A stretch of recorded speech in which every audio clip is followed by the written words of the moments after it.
Salut à tous, aujourd'hui on se retrouve pour l'épisode numéro 374 de l'After Zap Image. Première déclaration, Dimitri Liénard, le Strasbourgeois, sur l'action assez incroyable de Eric Choupo-Moting qui a enlevé un but à Christopher Nkunku. Il nous dit honnêtement, vous lui poserez la question, mais en tout cas, merci à lui, on n'en demandait pas tant. Pour battre Paris, il faut un peu de chance, un peu de réussite, un petit miracle. Ça a été le cas pour Strasbourg. Il est vrai que juste après l'égalisation à un partout, Choupo-Moting a fait un geste absolument incroyable. Même lui, il ne sait pas trop ce qui s'est passé dans sa tête. Enfin bref, voilà, Strasbourg a quand même mis les ingrédients pour tenter de faire un résultat du côté de Paris, ce qui n'est pas le cas de toutes les équipes qui se déplacent au Parc des Princes. Donc la réussite a été du côté strasbourgeois, tant mieux pour eux. Ensuite, une petite info, selon La Provence, il y aurait à peu près 250 à 300 supporters nîmois qui seront présents ce samedi pour le match entre l'OM et Nîmes au Vélodrome à 17h, alors que les supporters nîmois sont visés par une interdiction de déplacement. Donc normalement, il devrait y avoir aucun supporter nîmois, mais il y en aura certainement. Bon, c'est pas la première fois que des supporters vont se déplacer malgré les interdictions. Ensuite, une déclaration de Vicente Lizarazu, ancien joueur de l'OM. Il nous dit: j'ai l'impression qu'il faut tout changer à Marseille. Ce qui m'a choqué, c'est Luis Gustavo. C'était le meilleur joueur et aujourd'hui, il se retrouve sur le banc avec la tête d'un mec qui a abandonné. Ce n'est pas possible de massacrer les joueurs comme ça. Il y aura certainement beaucoup de changements pour l'OM cet été. En tout cas, je l'espère, parce que je pense que le club mérite tout simplement mieux et mérite qu'une saison comme celle de cette année, qui est, il faut le dire, désastreuse pour l'Olympique de Marseille. Donc j'espère qu'il y aura beaucoup de changements.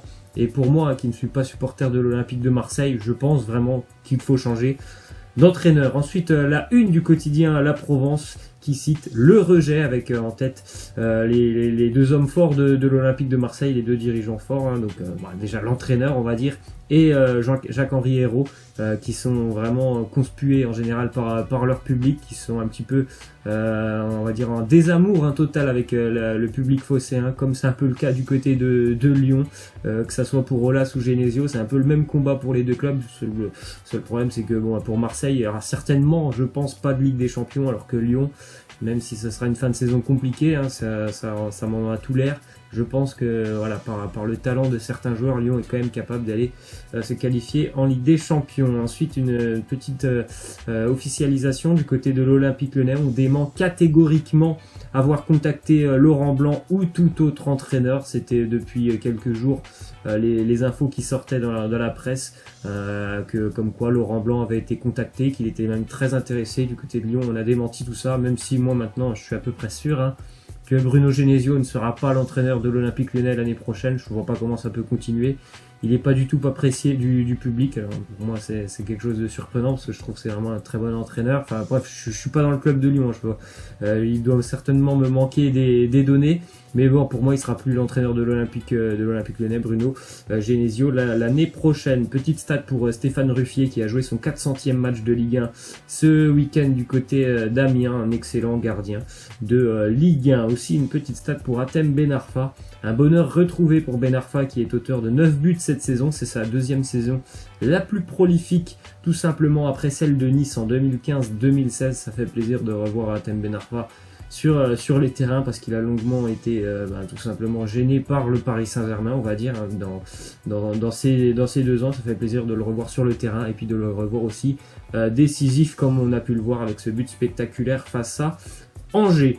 Ensuite, une petite info mercato, Manchester United s'intéresse au profil de Thomas Meunier, le latéral parisien. Le club observe d'ailleurs Meunier depuis le début de la saison, d'après un quotidien anglais. Meunier qui a vécu une saison un peu plus compliquée avec le PSG cette année, des fois blessé, et surtout des fois aussi laissé de côté par Thomas Tuchel. Donc on verra ce qui se passera cet été. Petite info du côté du Real Madrid, on compte bien évidemment sur Karim Benzema pour les prochaines saisons, ou en tout cas déjà la prochaine saison. Il va continuer à être fondamental dans le nouveau projet. Ce sont des déclarations des dirigeants du Real Madrid qui, on le sait depuis de nombreux mois, On était plutôt intéressé par un profil de numéro 9 de type Icardi du côté du Real Madrid, et la saison qu'a fait Benzema actuellement, sa deuxième meilleure saison d'ailleurs en total de buts du côté du Real Madrid. D'ailleurs peut-être qu'à la fin de saison il dépassera les 30 buts. Ça sera très bien pour lui, et ben ça a fait changer la vie un petit peu les dirigeants du Real qui comptent sur lui pour l'avenir, alors que bon, on était plutôt proche, on va dire, de recruter quelqu'un du côté du Real il y a quelques mois, mais Benzema a changé la donne et c'est tant mieux pour lui. Ensuite du côté de l'Atlético Madrid, prolongation de contrat pour Jan Oblak. Avec une revalorisation salariale pour Jan Oblak. En revanche, sa clause libératoire, elle ne va pas bouger, elle sera toujours à 100 millions d'euros pour lui qui est un des meilleurs gardiens au monde. Une déclaration maintenant de Sergio Busquets sur Lionel Messi. Il nous dit: j'ai la chance de m'entraîner avec Messi chaque jour, je ne suis plus surpris par ce qu'il fait. Il n'y a pas un but qu'il ait marqué en match qu'il n'avait pas marqué à l'entraînement. Il est unique au monde.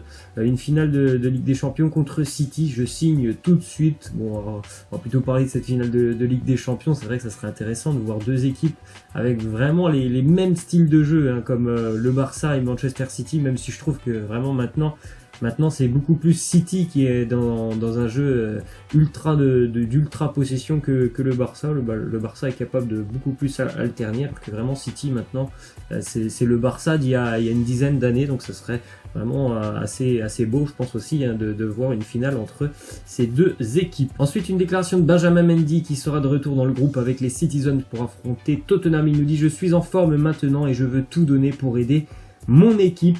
Voilà, j'espère vraiment pour lui qu'il sera plus gêné par des blessures, hein. Ça fait quand même 2 ans, on l'a pas vu beaucoup sur les terrains, Benjamin Mendy, donc j'espère que cette fois-ci ça sera la bonne, qu'il pourra déjà terminer la saison tranquillement avec City sans se blesser de nouveau, et puis qu'il enchaînera la saison prochaine avec une saison pleine.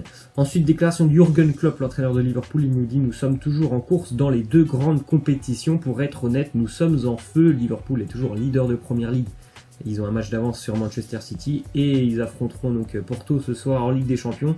Ça annonce une très belle fin de saison pour les Reds de Liverpool, comme pour Manchester City qui est engagé encore dans toutes les compétitions.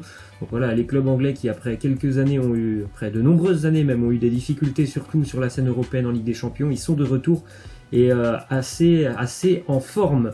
Un petit info aussi mercato maintenant, la Juve, l'Inter aussi, mais également le Bayern Munich s'intéresse et surveille la situation d'Ilkay Gundogan, qui a récemment refusé une offre de prolongation du côté de Manchester City. Certainement qu'il y a eu un désaccord entre City et Gundogan au niveau du salaire, hein, je pense. Et voilà, il y a déjà pas mal de clubs qui restent à l'affût. Une petite déclaration, une petite info mercato du côté de l'Angleterre. West Ham qui souhaite faire revenir en Première Ligue Edin Dzeko, l'attaquant de la Roma, qui vraisemblablement serait pas contre un retour en Première Ligue. Lui qui a déjà évolué pendant 3 ans du côté de Manchester City. En plus de ça, si la Roma ne se qualifie pas pour la Ligue des Champions, je pense que ça pourrait favoriser son départ. Pour le moment, les Romains sont encore très loin de se qualifier pour la Ligue des Champions.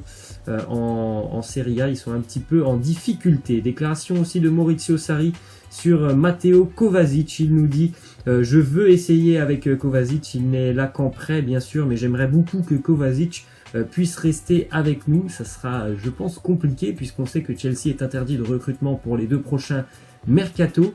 Actuellement, Kovacic est prêté par le Real Madrid jusqu'à la fin d'année. Donc je me demande bien comment ils vont pouvoir engager Matteo Kovacic, les dirigeants de Chelsea, puisque voilà, pour le moment, il n'y aura pas d'arrivée du côté des Blues cet été. Ensuite, une info qui concerne les 2 Borussia.